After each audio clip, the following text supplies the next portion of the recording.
எல்லாருக்கும் வணக்கங்க. பொதுவாக புடலங்காய் கூட்டு அப்படின்னா எல்லாருக்கும் ரொம்ப பிடிக்கும்.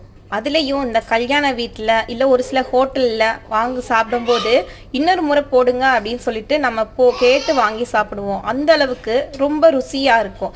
அதே மாதிரி ருசியாக ரொம்ப எளிமையாக நம்ம வீட்டிலே எப்படி பண்ணலாம் அப்படிங்கிறத நம்ம சேனலில் இன்றைக்கி பார்க்கலாம்.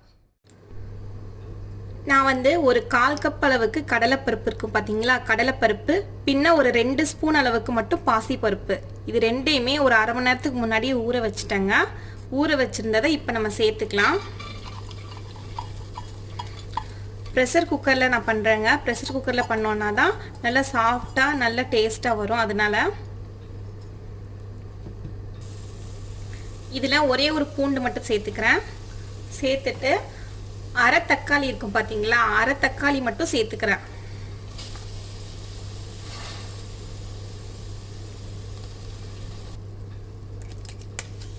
இதில் தேவையான அளவு உப்பு சேர்த்துக்கலாம்.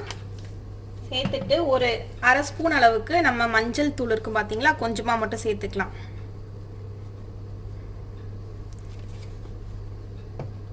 சேர்த்துட்டு இந்த பருப்பு இருக்கும் பார்த்தீங்களா, இது எல்லாமே மூழ்கிற அளவுக்கு மட்டும் தண்ணி ஊற்றிக்கலாம். நிறைய ஊற்ற வேண்டியதில்லை. நான் 1/4 கப் அளவுக்கு அந்த பருப்பு எடுத்திருக்கேன். அதனால் ஒரு கிளாஸ் அளவுக்கு மட்டும் தண்ணி எடுத்துக்கிறேன். இந்த மாதிரி சேர்த்துட்டு ஒரே ஒரு புடலங்காவை நான் நல்லா தோல் எடுத்துட்டு இந்த மாதிரி பீல் பண்ணிட்டு பொடி பொடியாக கட் பண்ணி வச்சுருக்காங்க, இதை சேர்த்துக்கிறேன். புடலங்காய் சும்மா மேலாப்பில் மட்டும் இருக்கட்டும், ரொம்ப கிளறிடாதீங்க. பருப்பு தான் நல்லா வேகணும், புடலங்காய் வேகமாக வெந்துடும்.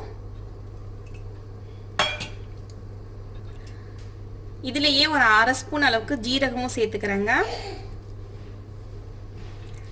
இப்போ இதை நம்ம மூடிடலாம்.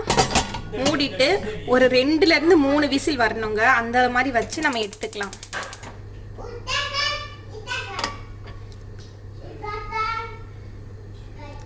இந்த மாதிரி மெத்தடில் நம்ம பண்ணும்போது குழந்தைங்களுக்கு ரொம்ப ரொம்ப பிடிக்குங்க. அது மட்டும் இல்லை, பெரியவங்களும் நம்ம நார்மலாக சாதத்து கூடயும் வச்சு சாப்பிடலாம், வெறும் வாயிலே சாப்பிடுவாங்க. அந்த அளவுக்கு ரொம்ப ரொம்ப ருசியாக இருக்கும். இது வெந்துக்கிட்டே இருக்கட்டும். 2 விசில் வர்றதுக்குள்ளே நம்ம தேவையான பொருளை அரைச்சிட்டு வந்துக்கலாம். அரைக்கிறதுக்கு ஒரு 1/4 கப் அளவுக்கு தேங்காய் துருவல் எடுத்திருக்காங்க. அது கூடயே ஒரு 2 பச்சை மிளகாய் சேர்த்துக்கிறேன். சேர்த்துக்கிட்டு ஒரு ஸ்பூன் அளவுக்கு ஜீரகம் சேர்த்துக்கிறேன். நம்ம இந்த பச்சை மிளகாய் நம்ம காரத்துக்கு ஏற்ற மாதிரி கொஞ்சம் அட்ஜஸ்ட் பண்ணிக்கலாம், கூடவோ குறைக்கவோ நம்ம செஞ்சுக்கலாம். அடுத்தது இது கூடயே நான் ஒரு ஸ்பூன் அளவுக்கு இந்த அரிசி மாவு இருக்குது பார்த்தீங்களா, பச்சரிசி மாவு, அதை சேர்த்துக்கிறேன். நீங்கள் பச்சரிசி ஊற வச்சு கூட நம்ம சேர்த்துக்கலாம். அடுத்தது கொஞ்சமாக பெருங்காயத்தூள் இருக்குது பார்த்தீங்களா, அது கொஞ்சமாக பெருங்காயத்தூளை நான் சேர்த்துக்கிறேன்.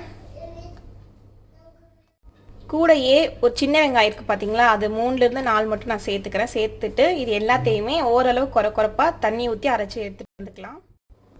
இந்த மாதிரி அரைச்சி எடுத்துகிட்டு வந்துட்டேங்க. இப்போ பாருங்கள், விசிலெல்லாம் நல்லா போயிடுச்சு. நம்ம ஓப்பன் பண்ணி பார்க்கலாம்.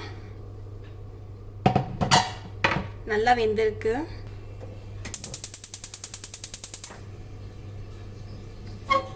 இப்போ இதில் நம்ம அரைச்சி வச்சுருக்கோம் பார்த்தீங்களா, இதை நம்ம சேர்த்துக்கலாம். நம்ம அதே பாத்திரத்தில் அப்படியே குக்கர்லேயும் நம்ம செய்யலாம், இல்லைன்னா நம்ம வேறு கடாயில் கூட நம்ம மாற்றிக்கலாம் வேணும்னா.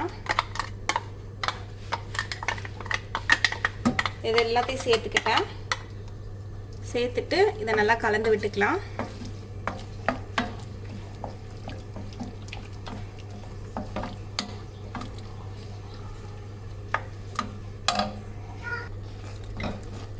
இந்த மாதிரி நல்லா கலந்து விட்டுக்கிட்டு கொஞ்ச நேரம் மட்டும் கொதிக்க விடலாம். ஒரு 2 நிமிஷம் கொதிக்க விட்டால் போதுங்க. இது கொதிச்சுட்டு இருக்கக்குள்ள நம்ம இதுக்கு தாளித்து ஊற்றிக்கலாம். இந்த மாதிரி ஒரு தாளிப்பு கரண்டியில் ஒரு 1.5 டேபிள் ஸ்பூன் அளவுக்கு நான் நல்லெண்ணெய் சேர்த்துருக்கேங்க. நம்ம இந்த புடலங்காய் கூட்டு நல்லெண்ணெய் இல்லை தேங்காய் எண்ணெய் அதில் நம்ம தாளித்து ஊற்றினோம் அப்படின்னா ரொம்ப ரொம்ப சுவையாக இருக்கும். எண்ணெய் காயவுமே இதில் கடுகுளுந்த பருப்பு சேர்த்துக்கிறேன். கடுகுளுந்தம் பருப்பு சேர்த்துட்டு அதில் கொஞ்சமாக வெங்காயம் இருக்குது பார்த்தீங்களா, சின்ன வெங்காயத்தை கட் பண்ணி சேர்த்துக்கிறேன். சேர்த்துட்டு ஒரே ஒரு வரமிளகா பின்ன கருவேப்பிலை எல்லாத்தையும் சேர்த்துட்டு நல்லா தாளிச்சிக்கலாம். நம்ம வர மிளகா வந்து உடச்சி சேர்த்துக்கலாம். நம்ம பெரிய மிளகா இருக்குது பார்த்திங்கன்னா, நீட்ட மிளகாவை உடச்சி சேர்த்துக்கலாம்.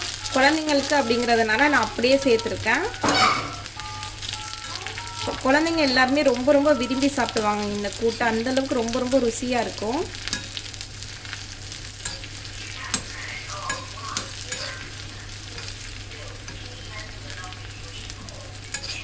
இந்த மாதிரி இதை நல்லா தாளிச்சுக்கோங்க.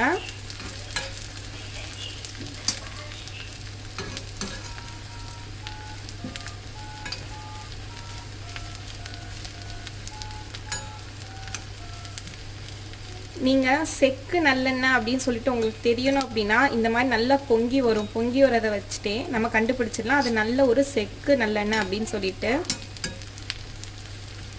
இந்த மாதிரி நல்லா நம்ம வதக்கியாச்சு.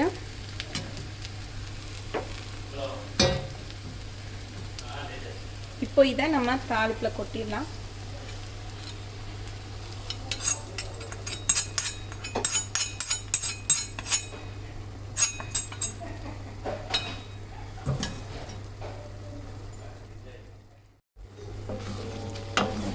இப்போ இதை நல்லா கலந்து விட்டுக்கோங்க.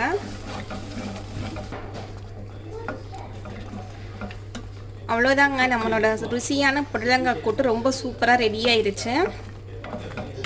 இப்போ நம்ம ஸ்டவ் ஆஃப் பண்ணிடலாம். நம்மளோட ருசியான புடலங்காய் கூட்டு ரொம்ப சூப்பராக ரெடி ஆயிடுச்சுங்க. இது ரொம்ப ரொம்ப சுவையாக இருக்கும். எல்லாருமே ரொம்ப ரொம்ப விரும்பி சாப்பிடுவாங்க. அந்த அளவுக்கு ரொம்ப சுவையாக இருக்கும். குழந்தைங்கள்லேருந்து பெரியவங்க வரைக்கும் மறுபடியும் வேணும் வேணும்னு சொல்லி கேட்டு சாப்பிடுவாங்க. அதுலேயும் வத்த குழம்பு இல்லை கார குழம்பு இந்த மாதிரி நம்ம செஞ்சுருக்கும் போது இது சைடிஷாக வச்சு தந்தீங்க அப்படின்னா ரொம்ப ரொம்ப அருமையாக இருக்குங்க. இது சைடிஷாக மட்டும் இல்லை, நம்ம நார்மலாகவே நம்ம அப்படியே சாப்பிடலாம். அந்த அளவுக்கு ரொம்ப ரொம்ப ருசியாக இருக்கும்.